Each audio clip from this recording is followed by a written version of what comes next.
Okay, well, tonight I'm going to show you glazing, and this is basically, it's an easy way to protect your originals. It's an easy way to protect your prints.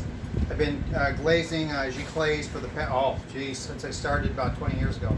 So anyway, what we have here, prints. I've got a series of which I'm going to paint. I'm going to protect. I'm going to be using a very soft bristle brush. This is a Mandalay. You get them at Arizona Art, but I'm sure you can get them through Santa Fe. I'm sorry, Artisans in Santa Fe. You can get them online, probably Dick Blick. I mean, there's a bunch of areas you can get them, but the reason I like them is they're absolutely soft. Now, one thing I do with my brushes before I even start, I always make sure I rinse them down really good, and I make sure that there's no soap left in them, because when I clean them with soap, and then I coat them again with soap, and then shape the brush and let it dry. So they always have to be wetted down and wash the soap out, but if you do that, your brush will stay happy for a very, very, very long time. So I'm going to go ahead and do that. I will be right back. Now the next thing I'm going to do, now I've got the salt, I want it damp. I do not want it, let me see where did I put it. I want it damp. I do not want it running water. I just want it damp. That means when I get glaze into it, it's not going to dry up, so that's the reason why I do that. Now I also use the Nova Color 206, which is their varnish. Now this is the gallon jugs, okay? If you can kind of see that, that's that. You can replace your Golden, you can replace your Liquitex, all with this, and it's actually less expensive. It's really good. But I have a long time ago had to give up the idea of doing this by, I'm going to move you this way, doing this by gallon jugs, and I've had to go to the fact of doing 5-gallon buckets. Okay. Now this stuff here, move this over, is probably, and basically what I'll do is I'll just fill up my gallon bucket here as soon as I get this. But yeah.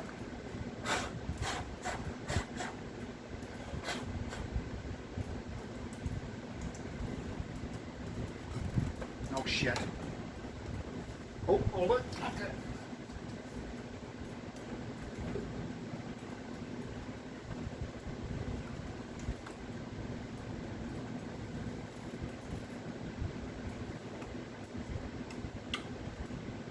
And if you pop the bottom, it'll has a tendency of pouring it out a little bit better. Got to clean up that little bit of mess. And I always fill this up and then fill up my gallon jug. So it makes it kind of nice.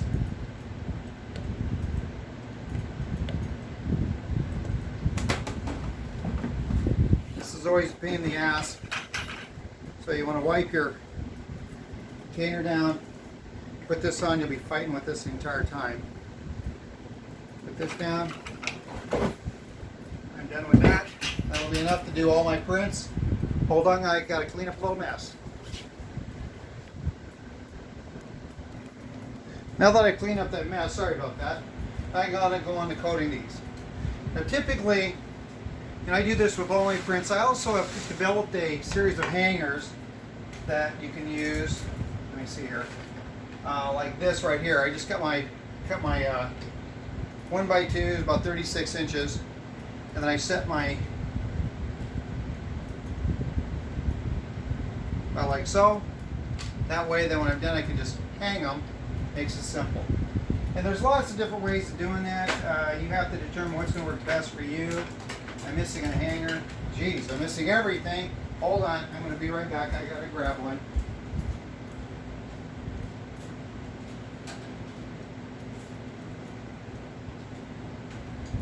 Sorry about that. So this way they hang free, they hang good, they hang clean. So let's go ahead and get started. So all I'm going to do now, when you're pulling your prints, you want to let your prints dry for 24 hours. You don't want to be mucking with them before that, and that just keeps them in good condition. So all I'm going to do, I'm going to brush it on.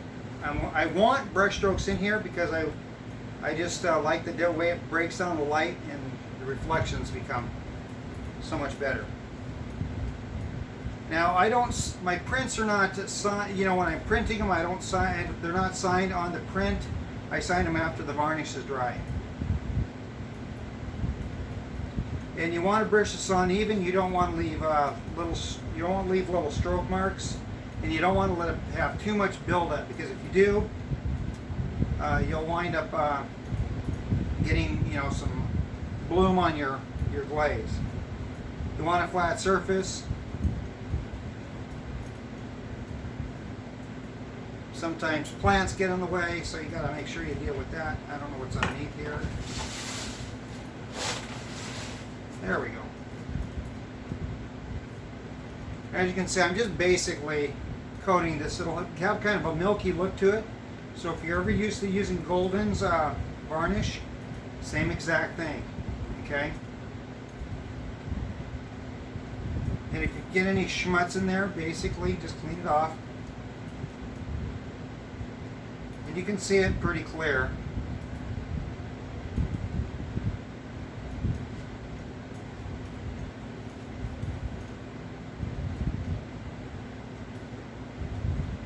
Sometimes you have bigger prints, so you've got to work with the kind of context of that.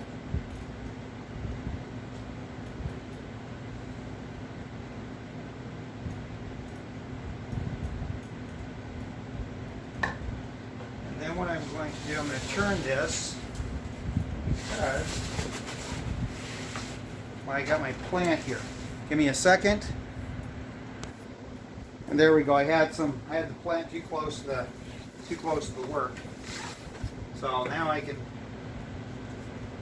just continue.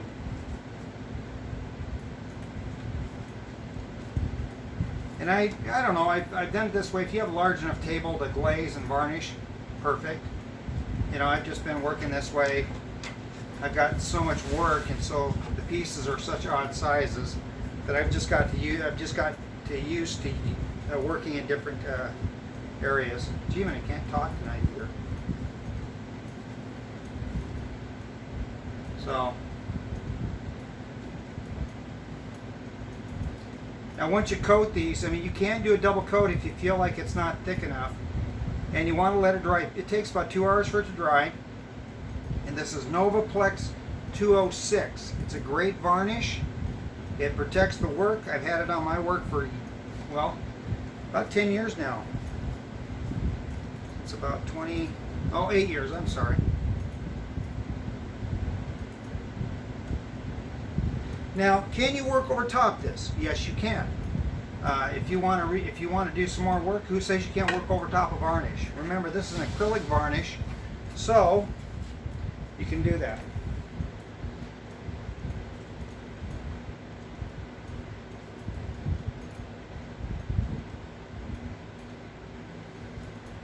And you want an even coating. You don't want to, if you try to make this to where there's no brush strokes, you may run into problems. So I kind of gave up on that end of it a long time ago. For decades I tried to do a smooth surface, and unfortunately it didn't work out. Okay, now this is where these come in handy. Okay, I'm going to put this here, hold down, pull it up, hold it in the center.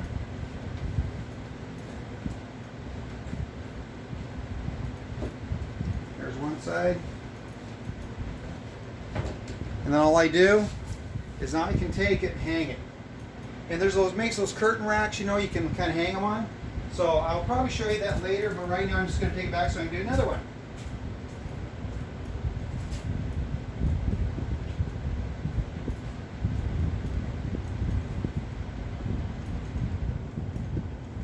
Turn down that fan so I'm not doing that. Okay, now I've been doing a lot of let's see here, buffalo, all those kind of things. So I always save this basically for my longer prints rather than my shorter prints. So I've only made up 5 hangers. So this is my buffalo series. Since I moved that plant out, I have to turn them. And I go all the way to the edge of the canvas.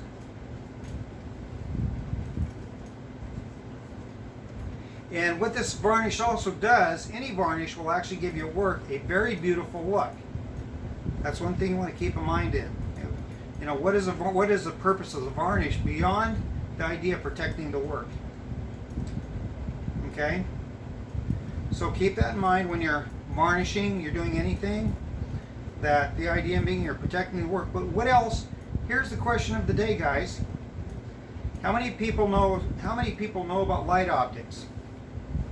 Ah, now that's a curious question, isn't it? What happens when you put work under glass? Curious question. It kind of magnifies the color, doesn't it? So when you put a varnish on top of your work, that's in essence what you're doing. You're putting a little bit of mixed glass on your work. So if you do it all like this, the reflection is going to only hit one way, and it's going to be stale, and it's always going to be that way. But if I do this, then that light that bounces off those ridges of that glaze and the varnish can't rest, which means you'll be able to see your work from a distance and not have to have any light on it.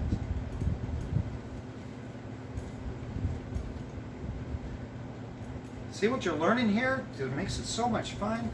So varnish is a double whammy. Okay, varnish is the double whammy for multiple things happening. One, protects the work. Two, adds a light reflection. Now, if you've done this with your glaze through your paintings, then you've added even a more element of light reflection, light refraction, and how light basically hits a subject, how it reflects color. At what rate does it hit color? Okay, warm colors seem to draw you in faster. So my question is, if that is the case, then what is the frequency light hits a red?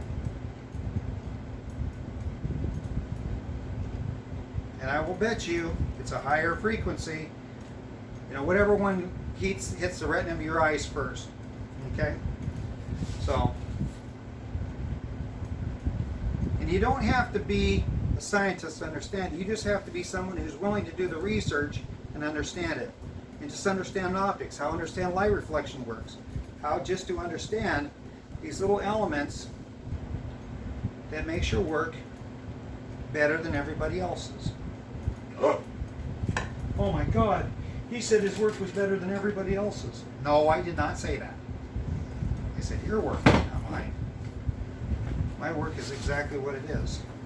So again, what I'm going to do, I'm just going to hold here.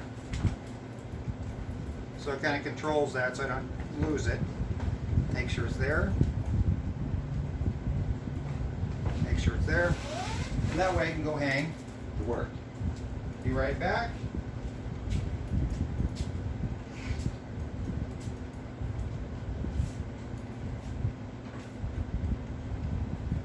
Now what happens when you don't have these hangers? Well, just make sure you lay them flat. That's about all it takes. You don't have to muck around with it.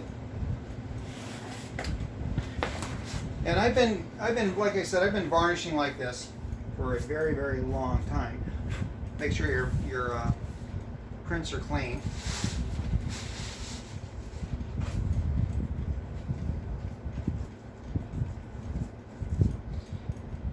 And you got to remember also that when your prints dry, over length, they're going to shrink about 1/4 inch. So be prepared for that. I've given up ever trying to figure out how to measure those out, so when I put my print in, it's going to account for that 1/2 inch. I just measure in when I'm stretching, a 1/2 inch all the way around to accommodate for it. Nobody seems to argue with that or question it, so there you go. Now say, another reason for prints and also glazing, all this kind of good stuff, what is another purpose you can use for them? Okay, say you got a print, you got a glaze, you got a varnish print right, you're happy with it, but you say, I think I can do better. Okay, so experiment, have a series of prints pulled, and then do the work over top the print. Rework the painting, rework the effort. And I think you'll find that without really mucking the situation up, you're able to do a whole bunch of stuff you weren't able to do before. You're able to see some experimentation on previous work. Oh, that work is so wonderful, I don't have to do that. Okay, Who says it can't be better? You know? Who says that the work is as good as it's ever going to get? In fact, I'll put this out there. If you think your work is the best it actually is, will ever be, if that painting is the most perfect painting you'll ever be, why paint? You've already reached the pinnacle of your career. You might as well just stop. My question is, how many of those have you sold? That is the more righteous question, isn't it?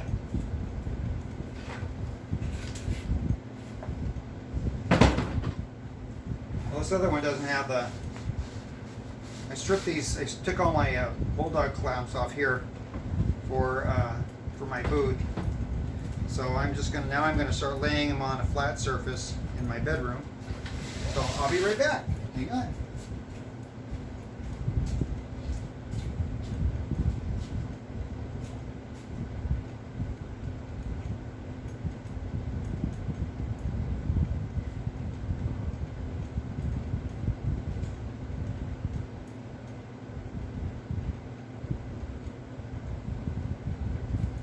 Shower curtains, I mean anywhere where you can spread them out, let them hang dry, always works. So don't think that's not an option. Yeah, over the years, now here's another thing I did with my prints. This might be something to think about too. Over the course of years, I mean these paintings were like 16 by 20s, like this. Didn't have any of this back here. But because I was willing to experiment and try with my work, I was able to pull prints and get a whole nother look for my work. The dynamics are incredible.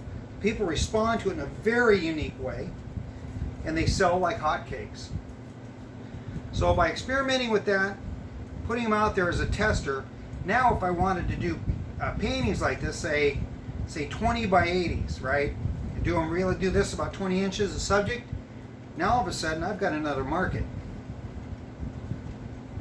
Like I said, I've been doing this a long time, and prints to me are absolutely the most valuable thing when it comes to experimentation.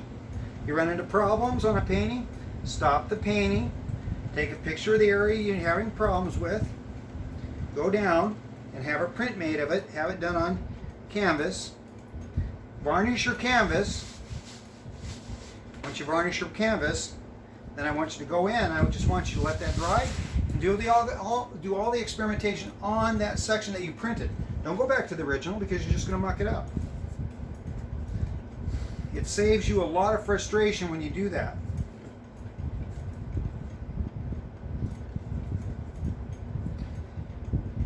And I like the brush strokes going through my work, especially on prints. People make mistakes, but you know what? Don't let them, just don't tease it. Just say it's a print is a print is a print. It's not, you know, the dynamics, I mean, it's paid my bills for a lot of years, but by the same token, I don't lie to people when they're buying a print. I've had people say, is that original? No, it's not. Well, it's got brush strokes. Yeah, it's got brush strokes. That's because the way I put the varnish on, and I put the varnish on for a very specific reason. Even on your prints, the way light hits ink on a flat surface, if you've got red, it's going to bounce a lot faster, it's going to hit your eye. You got blues, it's going to drop things back, it's going to have this undulating movement. But you got to mix up your brush stroke. You can't do an even brush stroke. A lot of artists say, I don't like doing that. Yeah, well, you put mine up against yours in a gallery, and yours may be 100 times better, but if you don't use a varnish, they'll see mine 4 blocks before they see yours. So, if my 30 years in this industry can actually help you out, varnish your work. Glaze between layers of paint. Novacolor makes a great glaze. It's called Novacolor 233. I use that. I protect my sketches so I can get a light barrier here and there from the white surface. I use it to glaze between layers so I can have a little bit of light barrier between my reds, greens, blues. It's just one of those things that I've learned. The old masters knew it. What I can't figure out is when they stopped figuring out that work. I see all this college work coming out and it's flat and dead and there's no development. And they look at you like, oh, you don't know what you're talking about. Who's been in the business for 40 years? Who is just entering the business after a 4-year degree? And you think your 4 degree trumps my 40 years. Not happening. Okay, once I got these done, I'll just take this. Whoa. I'll just take this in, put it on the bed, be right back.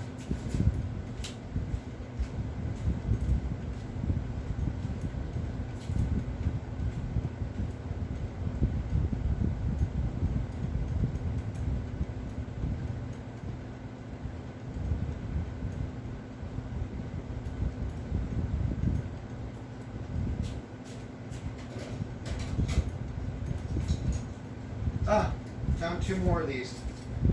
These things become invaluable when you're painting, so just keep that in mind. Now, one thing I'll do is I might let two of these small ones, because I got some extremely long ones I got to do, and those are kind of fun because you kind of see what's going on. Now, when I'm doing these big guys, I always just love them because I can imagine what the color is going to look like when I'm all said and done. So let's recap a little bit. What is the purpose of a glaze in the first place? The most simplest reason why you glaze, and I don't mean varnish, why you glaze your work. Okay? That would be my question one. And put it in the comment sections down below. That'll tell you if that'll answer that. Okay? Now, what happens to color when you glaze it? Okay, that will be my second question. This is a quiz, folks. Let's see how many people are paying attention or actually want to do a little research to make their work 100 times better. If you're already varnishing your work, you're accomplishing something, but I want you to do it on purpose and figure out why it works so well. And I wouldn't even be bringing this up, except I keep seeing the same thing. People really, half of them just, well, it protects the work. Well, yeah, it does, but what else does it do? What other benefits does varnishing do? What happens when you use an amber varnish versus a walnut varnish in oils? Okay, what happens when you take let's use an old master's technique that they used to take their glaze and mix broken glass into it, different colored glass, ground up different colors of glass. Why would they do that, and why would they mix it with their glaze, and why would they put it in certain areas? That's what you got to think about. So let's go back. Let's recap back here. Okay, second reason when you're painting stage, why would you glaze over your sketch? Beyond the idea that it protects the sketch. The same thing I'm doing right here, but I'm using a Nova 233. It's like your golden polymer medium gloss. Okay?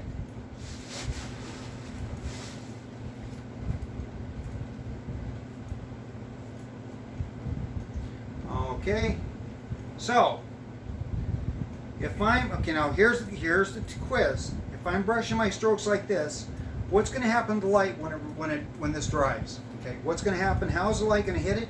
What's it going to do? Now, part two of this question is, what happens if I do this? Okay.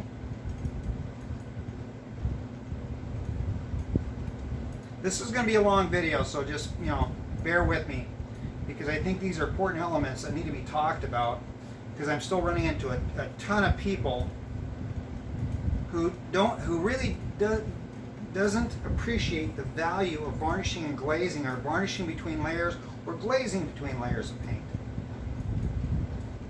You want what would be the perfect purpose of doing your underpainting and doing a double layer of glaze, letting it dry between each layers, and then doing a staining layer over top, a glazing layer, then another staining layer, then a glazing layer, then another layer? What would be the purpose and benefit? Something to think about. Hang on, be right back.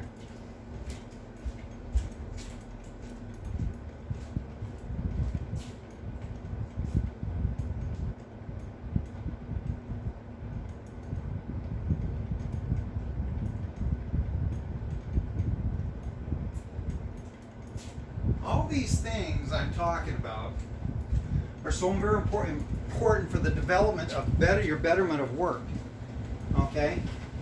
This isn't something where I'm telling you, suggesting or telling you anything, but my best thing is to tell you to try it, to do it.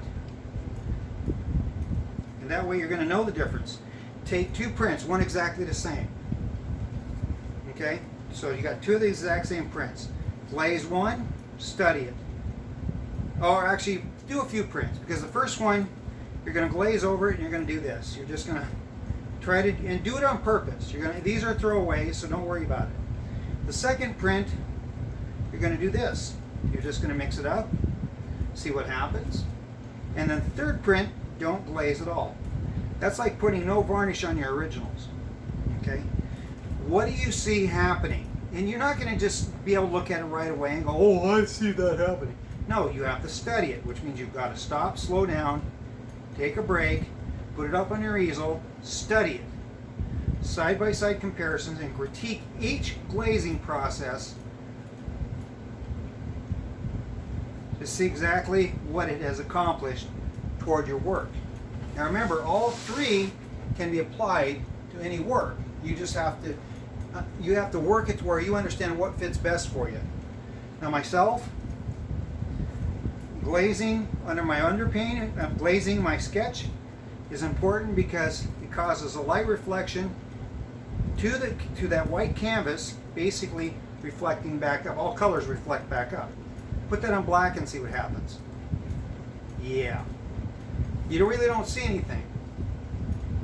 So there's a lot of experimentation. And you know what's funny is I run into these people who, you know, well, I don't have time. That takes too much work. Well, okay. I'll give you the reason why you might want to try this. This is like, say, $1,000 workshop, okay? Cost you $1,000. So you come in and you learn how to do this. And you start realizing that the price of your work can go up and you're actually selling more. So you've actually increased your sales by $5,000 or $6,000. Okay? I knew this really famous artist in Santa Fe, and he kept taking he painted animals, he painted landscape, but he never did portraits. And he was taking this portrait class. And I kept asking, what are you taking the portrait class? He goes, I don't know yet. I go, then why take it? You just spent like $3,000 on this class. And he goes, I know. And he goes, but this $3,000 will actually equate to $30,000 return on work sold. And I got them, I go, how do you figure that? And he goes, think about it. I may not pull the entire technique, and I'm not going to change the way I paint, but what I am going to do is I'm going to take whatever I learn here and apply it to my work, and if it'll actually make it better. Why do I know it makes it better? Because I'm interested in the technique. Not the whole thing, but there's a certain part that I can't put my finger on that I like. And it made perfect sense to me. And ever since then, I'm a thorough believer that if you're a portrait artist, take landscapes. You never know what's going to add into it. If you're a landscape paper, take portrait artists. If you're both, do animals. If you do American animals, do African animals. You know, make them feel good. So there are many reasons that your